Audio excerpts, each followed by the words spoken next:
Okay, y'all. So if you've been around the building a business block for a minute, you've probably heard somebody talk about doing market research, which, hello, market research is a huge part of being successful in business and a huge part of, just really connecting with your client and what they need and what they want. However, I have found in working with clients and fixing their SEO that very often market research could be the thing that is hurting your SEO. So be prepared to take notes, listen in, and maybe you're going to need to shift your SEO a little bit. Listen in as we talk about, could market research be hurting your SEO?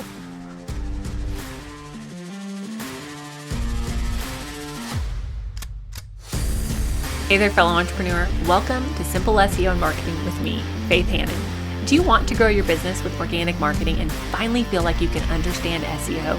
Are you scouring the internet for how to get more website traffic, SEO for dummies, and how to market on Pinterest?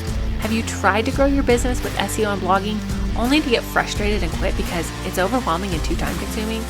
Been there. Hey, I'm Faith Hannon, Jesus lover, copywriter, blogger, wife, wrangler of tiny humans, and barrel racer. And let me tell you, I didn't have time to waste sorting through SEO and keyword strategies that either didn't work or were so over my head I couldn't understand them. I honestly thought that SEO and blogging only worked for people with a PhD in tech jargon and a whole team of employees, until I learned these secrets. Good SEO strategies don't have to be complicated, and creating and marketing great content doesn't have to take more than a couple hours a week total. So pop in those earbuds, slam some coffee, and let's grow your business with simple organic marketing and a healthy dose of biblical encouragement along the way.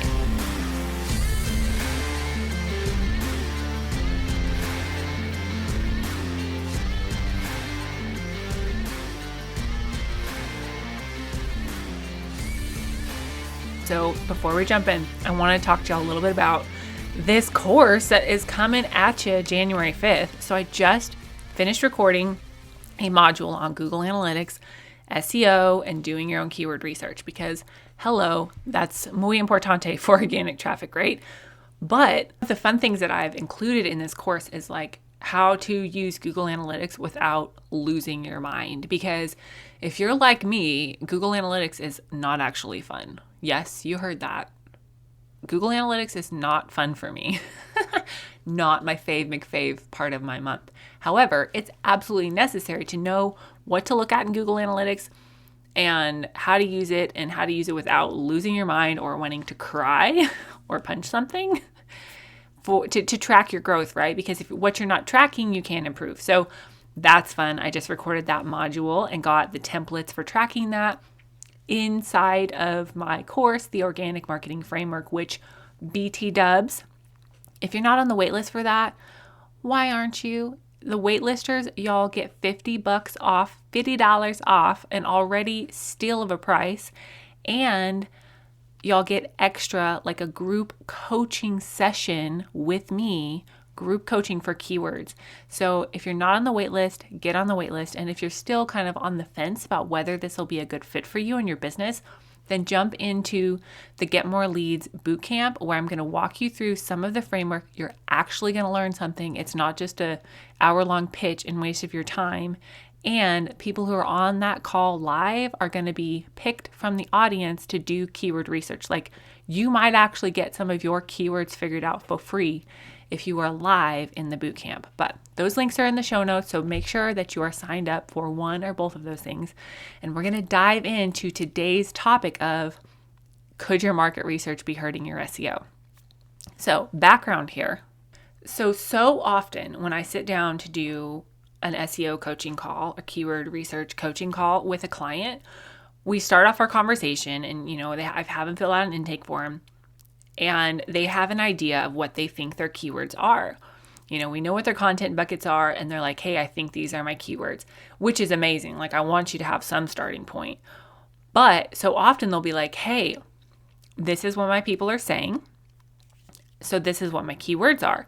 And they may or may not, depending on how long they've been around the block, have even been using those keywords in their page titles and their H1 text and in naming things and all over the place, which is cool. You would think, until we dig into the actual SEO keyword research and find out that ain't nobody searching for that keyword, which is a little bit discouraging for clients sometimes because they're like, oh my gosh, I've been trying to market and get people for this keyword, and they find out that nobody's actually searching for that keyword. So here is what I want you to do to fix that, okay? Here's the big thing that I want you to do, okay? The one big thing. I need you to make a distinction and keep separate lists for what I call verbiage keywords and typed keywords. Now, please know that when I say keywords, I also mean keyword phrases or long tail keywords. Like, they're all one and the same in my world. But I need you to keep separate lists for them and separate them differently in your head, because that market research that you've done to learn people's pain points and have conversations with them and, hear, oh gosh, this is what she struggles with, or this is what he struggles with, and to put in the work to do that with a lot of people so that you have a huge bank of phrases to pull from. Y'all, that is gold. That is marketing gold. However, that cannot necessarily dictate your SEO strategy. Why? Because sometimes the words that are coming out of our mouth are different than the words that we type with our fingers. Why? I don't really know for sure. I think part of it is because when we're having a conversation with somebody, like, there's a level of comfort that isn't there when we sit down to do a Google search, or when we're having a conversation with somebody or filling out a survey, we don't have our little researcher hats on like when we sit down to a computer or our smartphones and look for a solution. And so the words that we're using are very often different. Like, for example, just straight up, for example, but it's a very true, authentic example. When you're having conversations with another service provider, very often they will say, I just need to get more clients or book more clients, okay? But the searches for those phrases are poop. Now, lead generation and make more money, great. Maybe not the right size for you to be going for, but they're searched. And so when you are really honing in on your SEO strategy and really trying to get more organic traffic to your website, you have to make the distinction between your verbiage keywords and phrases and the typed keywords and phrases. And sometimes they're not that different, right? Like, the end goal for getting more clients is to make more money, right? Or the end goal for, organic traffic is lead generation, right? Like, they're blended together in their intention and their goal, but for SEO purposes, you have to capitalize on SEO keywords, not just verbiage keywords, okay? Now, do they both matter? Do you even need both? And my answer is absolutely yes, because ultimately, in business, you are connecting with somebody's heart, right? We need to connect with them as a person. And sometimes the verbiage that they use, man, it just hits home in a way that like a typed phrase isn't going to hit home. If somebody's like, man, I'm just struggling with XYZ, and that just really is the core of who your ideal client avatar is, gosh, absolutely use that phrase. But you have to use it in the right place, okay? Because if you're using verbiage keywords that are never searched in some prime SEO real estate, then you're not going to get found because nobody is searching for what you offer like that, okay? So you have to make the distinction. You have to learn the difference between your verbiage keywords and your SEO keywords, all right? Now I have episode number 13. I walk you through how to do keyword research.